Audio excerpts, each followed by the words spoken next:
आगे बढ़ते हैं। दिल्ली में पीएम मोदी की अध्यक्षता में बीजेपी की केंद्रीय चुनाव समिति की बैठक हुई, जिसमें 150 सीटों पर प्रत्याशियों के नाम लगभग फाइनल हो गए हैं। सूत्रों के मुताबिक बीजेपी लोकसभा उम्मीदवारों की पहली सूची आज जारी कर सकती है। बताया यह जा रहा है कि भारतीय जनता पार्टी की कोशिश ये है कि 10 मार्च तक 300 से ज्यादा लोकसभा सीटों पर अपने उम्मीदवारों के नाम तय कर लिए जाएं और उनका ऐलान कर दिया जाए। तो कल भी मीटिंग हुई है, उससे पहले एक दिन पहले भी मीटिंग हुई थी। 2 दिनों तक मंथन चला है और खबर ये निकलकर सामने आ रही है कि 150 से ज्यादा सीटों पर चर्चा की गई है, जिसमें छत्तीसगढ़ की लगभग 5 सीटों पर, हरिद्वार से या फिर टिहरी से, तो कई ऐसे नाम है। दिल्ली से भी जो 7 सीटें हैं उसमें 3-4 नाम लगभग तय माना जा रहा है, चाहे प्रवेश वर्मा हो, रमेश बिदोड़ी हो या तो छत्तीसगढ़ की 5 सीटों पर नाम लगभग फाइनल हो चुके हैं। दिल्ली में भी 3 से 4 सीटों पर नाम फाइनल हो चुके हैं। दिल्ली में यह संभावना जताई जा रही है कि 2 से 3 सांसदों की टिकट कट भी सकते हैं। यही संभावना छत्तीसगढ़ के लिए भी है और छत्तीसगढ़ के साथ साथ पूरे देश में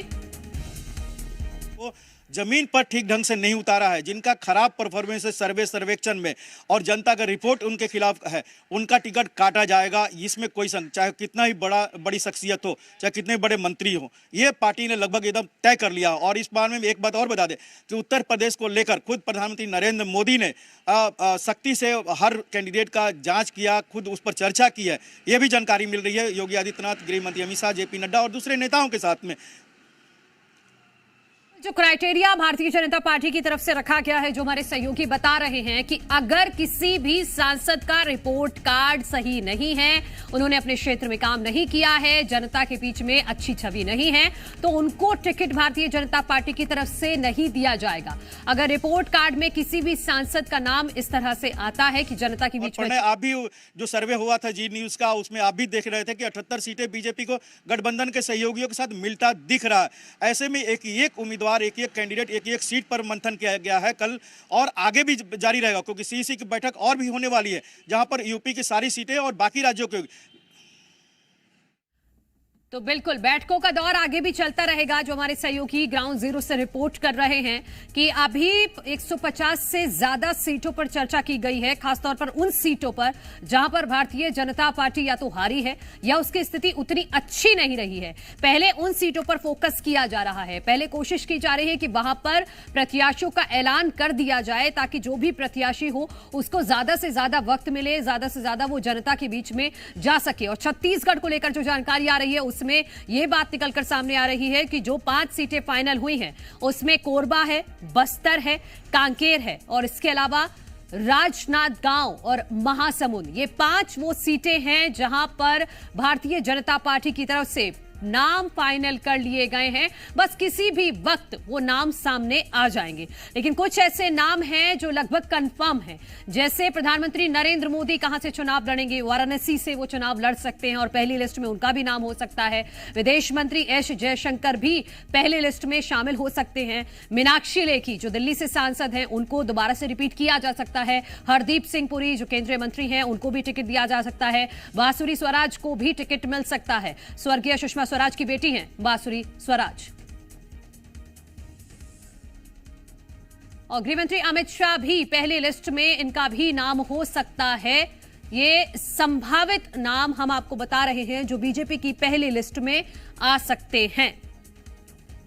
जी मीडिया संवाददाता सत्यप्रकाश इस वक्त हमारे साथ रायपुर से जुड़ गए हैं। छत्तीसगढ़ में 5 सीटें लगभग फाइनल बताई जा रही है। सत्यप्रकाश, सीटों के नाम हमने बता दिए हैं, लेकिन नाम कौन कौन से हो सकते हैं, कौन से चेहरे हो सकते हैं, क्या टिकट कट सकता है? देखिए, इसमें छठवां नाम जो है वो जांजगीर चांपा हो सकता है, क्योंकि जांजगीर चांपा लोकसभा क्षेत्र ऐसा लोकसभा क्षेत्र है जहां 2023 के विधानसभा चुनाव में 8 की 8 विधानसभा सीटें भारतीय जनता पार्टी हार गई।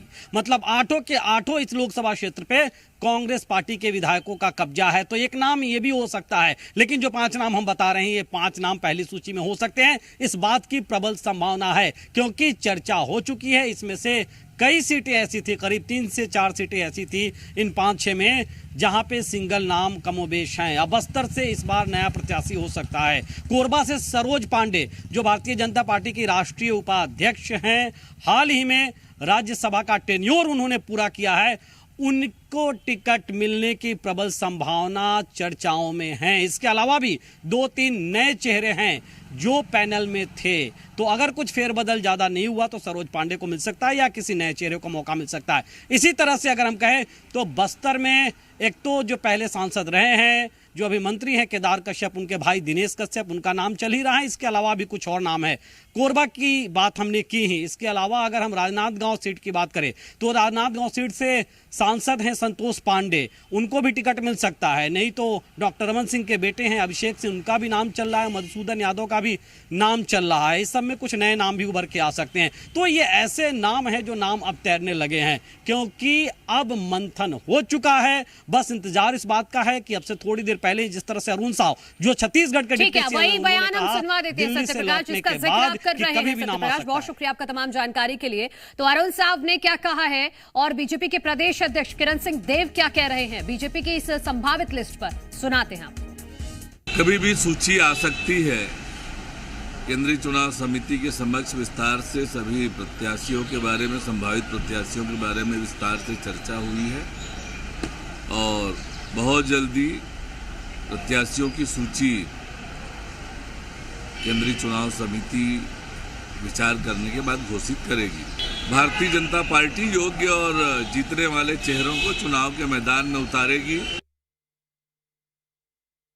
चुनाव समिति की बैठक में मंथन के पश्चात सभी जो नाम आए थे सभी का संकलन करके और पैनल बना के प्रत्येक लोकसभा क्षेत्र में दावेदारों का और वहाँ पर इस विषय पर विचार विमर्श हुआ है। जैसे ही सब चीज़ों पर मंथन तय कर लेंगे संसदीय बोर्ड के सभी वरिष्ठ नेतागण, और निश्चित रूप से ये सूची आप लोगों के समक्ष